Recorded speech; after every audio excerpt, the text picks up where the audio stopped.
योगी आदित्यनाथ की नई टीम में कई पुराने चेहरों को बाहर कर दिया गया तो कई नए चेहरों की एंट्री हुई। इसमें एकमात्र मुस्लिम चेहरा है दानिश आजाद अंसारी, जिनकी एंट्री ने मोहसिन रजा को बाहर का रास्ता दिखा दिया। आखिर क्या है बीजेपी के इस मुस्लिम कार्ड का खेल, आइए देखते हैं।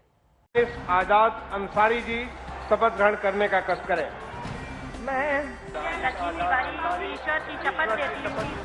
योगी कैबिनेट में शामिल जिस चेहरे ने सभी को चौंका दिया, उनमें एक चेहरा है दानिश आजाद अंसारी का, युवा मुस्लिम चेहरा, जिसे बीजेपी ने योगी कैबिनेट में मंत्री बनाया।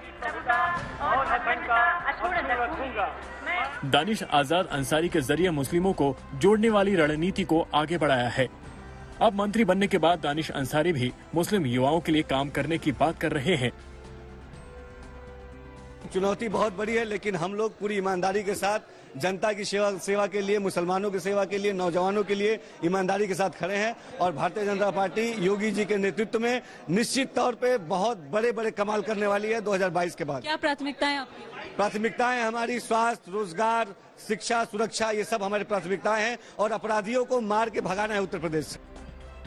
दरअसल दानिश आजाद अंसारी को योगी सरकार के मंत्रिमंडल में शामिल कर बीजेपी ने मुस्लिम सियासत की नई सियासी लकीर खींचने की दिशा में कदम बढ़ा दिया है।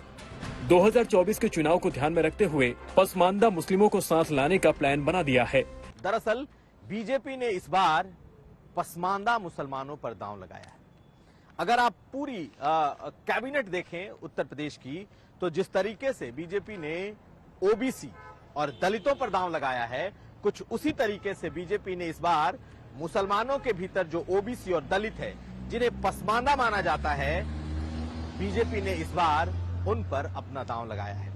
बीजेपी का ये कदम मुस्लिमों के बीच अपनी पैठ बनाने का बड़ा सियासी दांव माना जा रहा है। भारतीय जनता पार्टी जिंदाबाद जिंदाबाद। मुस्लिम समुदाय को जोड़ने के लिए क्या खास आप करेंगे, क्योंकि आप पर बड़ी मुसलमानों के लिए एजुकेशन स्कीम लाएंगे, स्कॉलरशिप स्कीम्स लाएंगे और रोजगार की स्कीम लाएंगे ताकि मुसलमान मेन स्ट्रीम में आ सके। अमूमन बीजेपी के बारे में ये कहा जाता है कि जो शिया समुदाय है वो बीजेपी को वोट करता रहा है, या फिर उसका एक बड़ा तबका बीजेपी को वोट अटल बिहारी वाजपेयी के जमाने से करता रहा है। लेकिन इस बार मोहसिन रजा जैसे बड़े नाम को बीजेपी ने मंत्रिमंडल में शामिल नहीं किया और दानिश आजाद को चुनकर निकाला और उन्हें मंत्री बनाया। इससे पहले योगी आदित्यनाथ की पहली कैबिनेट में मोहसिन रजा को मंत्री बनाया गया था, लेकिन माना जा रहा है कि शिया समुदाय से आने वाले मोहसिन रजा मुस्लिमों को पार्टी से जोड़ने को लेकर कोई बड़ा काम नहीं कर सके। हालांकि मोहसिन रजा इस बदलाव को रोटेशन के आधार पर समझा रहे हैं, युवा चेहरे को मौका देने की अहमियत बता रहे हैं। मुझे लगता है रोटेशन पॉलिसी, आपको शायद पता नहीं है, अच्छी टीम वही होती है जहां रोटेशन पॉलिसी होती है।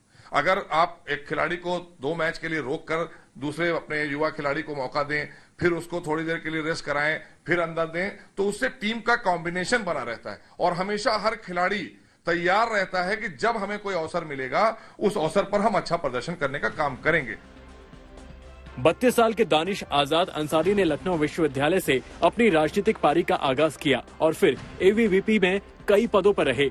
सूबे में 2017 में बीजेपी सरकार आने के बाद उन्हें भाषा समिति का सदस्य बनाया गया। उनकी सक्रियता को देखते हुए 2022 के विधानसभा चुनाव से पहले बीजेपी ने उन्हें प्रदेश महामंत्री बनाया और अब योगी सरकार के मंत्री के तौर पर दानिश आजाद पर बड़ी जिम्मेदारी है। लखनऊ से शिल्पी सेन के साथ आज तक ब्यूरो। एक और बीजेपी जहां आगे की रणनीति की तैयारी कर रही है, तो वहीं समाजवादी पार्टी में पुराने जख्म हरे हो रहे हैं। चुनाव से पहले जो चाचा भतीजा साथ आए थे, आज चुनाव हार के बाद एक बार फिर दरार दिखने लगी है।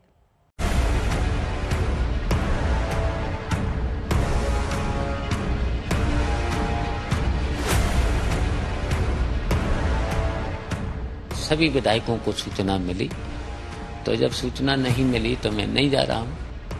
चुनाव प्रचार के दौरान जो चाचा शिवपाल अखिलेश यादव को अपना नेता बता रहे थे और हमने पूरी तरह से अखिलेश यादव को भी नेता मान लिया है। बीजेपी को हराकर अखिलेश को सीएम बनाने की शपथ खा रहे थे। 2022 में भारतीय जनता पार्टी को हटा करके जो अखिलेश यादव के नेतृत्व में गठबंधन बना है और उसी गठबंधन में हम भी शामिल हैं। चुनाव के बाद वो चाचा शिवपाल भतीजे के बुलावे का इंतजार ही करते रह गए। समाजवादी पार्टी की बैठक को लेकर मलाल ही करते रह गए। ये मुझे जानकारी नहीं मिली है। मैं तो यहाँ इसीलिए रुका था कि बैठक में जाऊंगा, लेकिन जब कोई सूचना नहीं मिली और सभी विधायकों को सूचना मिली, तो जब सूचना नहीं मिली तो मैं नहीं जा रहा हूं।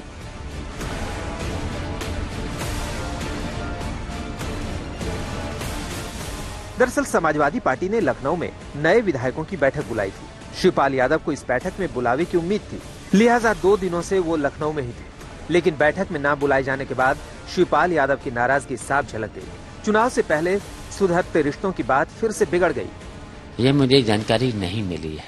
मैं तो यहाँ इसीलिए रुका था कि बैठक में जाऊंगा, लेकिन जब कोई सूचना नहीं मिली और सभी विधायकों को सूचना मिली, तो जब सूचना नहीं मिली तो मैं नहीं जा रहा हूं। मैं समाजवादी पार्टी से चुनाव लड़ा हूं, साइकिल चुनाव चिन्ह से लड़ा हूं, सक्रिय सदस्य बनकर के चुनाव लड़ा हूं, और तो मैं तो समझ रहा हूं मैं समाजवादी पार्टी से विधायक हूं, तो बुलाना चाहिए था। नहीं बुलाया तो नहीं जा रहा हूं। अखिलेश यादव से मिलकर के, समाजवादी पार्टी से मिलकर के, प्रगतिशील समाजवादी पार्टी और समाजवादी दोनों मिलकर के 2022 का चुनाव लड़ेंगे, और हमारा मुख्य उद्देश्य है कि 2022 में भारतीय जनता पार्टी को हटा करके जो अखिलेश यादव के नेतृत्व में गठबंधन बना है, और उसी गठबंधन में हम भी शामिल हैं,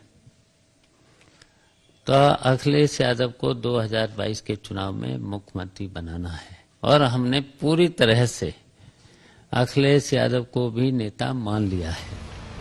हालांकि समाजवादी पार्टी के नेता किसी बात से इनकार कर रहे हैं। 28 तारीख को सहयोगी दलों की बैठक में शिवपाल यादव के भी शामिल होने की बात कह रहे हैं। माननीय शिवपाल सिंह जी एक दल के राष्ट्रीय अध्यक्ष हैं। सहयोगी दलों को 28 तारीख को माननीय अखिलेश यादव जी ने बुलाया है, वो सब आएंगे, सब बात होगी, सब लोग मिलकर के सदन के अंदर भारतीय जनता पार्टी की झूठ की पोल खोलेंगे और भारतीय जनता पार्टी के गलत कार्यों का विरोध करेंगे।